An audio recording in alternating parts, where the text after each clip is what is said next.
തമിഴ്നാട് മുഖ്യമന്ത്രിയായി V Joseph Vijay അധികാരത്തിലെത്തിയിട്ട് ഇന്ന് രണ്ടാമത്തെ ദിവസമാണ്. അദ്ദേഹം പുതിയതായിട്ട് ഒരു ഉത്തരവ് ഇറക്കിയിരിക്കുന്നു. തമിഴ്നാട്ടിൽ ആരാധനാലയങ്ങൾ, വിദ്യാഭ്യാസ സ്ഥാപനങ്ങൾ, ബസ് സ്റ്റാൻഡുകൾ എന്നിവയ്ക്ക് സമീപമുള്ള 717 ടാസ്മാക് മദ്യവിൽപ്പനശാലകൾ അടിയന്തരമായി പൂട്ടാൻ അദ്ദേഹം ഉത്തരവിട്ടിരിക്കുന്നു. പൊതുജനക്ഷേമം മുൻനിർത്തി കണ്ടെത്തിയ എല്ലാ മദ്യശാലകളും 2 ആഴ്ചയ്ക്കകം അടച്ചുപൂട്ടാനാണ് ഭരണപരമായ നിർദ്ദേശം. തമിഴ്നാട് സർക്കാരിന്റെ ഉടമസ്ഥതയിലുള്ള മദ്യവിതരണ കോർപ്പറേഷനാണ് ടാസ്മാക്. ടാസ്മാക്കിന്റെ ഫുൾ ഫോം എന്ന് പറയുന്നത് തമിഴ്നാട്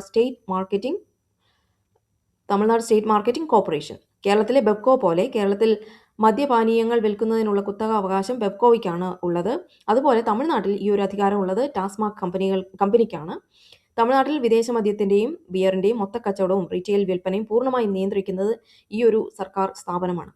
അപ്പോൾ മുഖ്യമന്ത്രിയുടെ ലേറ്റസ്റ്റ് നിർദ്ദേശപ്രകാരം സംസ്ഥാന വ്യാപകമായി ഒരു സർവേ നടത്തുകയുണ്ടായി. അതിൽ കണ്ടെത്തിയത് ആരാധനാലയങ്ങൾക്ക് സമീപം ഏകദേശം 276 മദ്യശാലകൾ പ്രവർത്തിക്കുന്നുണ്ട്. സ്കൂളുകൾ, കോളേജുകൾ എന്നിവയ്ക്ക് സമീപം 186 മദ്യശാലകൾ, പ്രധാനപ്പെട്ട ബസ് സ്റ്റാൻഡുകൾക്ക് സമീപം 255 മദ്യശാലകൾ.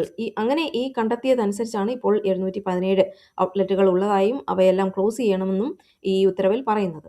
തമിഴ്നാട് സ്റ്റേറ്റ് മാർക്കറ്റിംഗ് കോർപ്പറേഷൻ അഥവാ ടാസ്മാക്കിന്റെ കീഴിൽ 4765 മദ്യ വിൽപ്പനശാലകളാണ് ഉള്ളത്. പുതിയ ഈ ഒരു ഉത്തരവോടെ ആകെ ഔട്ട്ലെറ്റുകളുടെ എണ്ണം 15% കുറയും.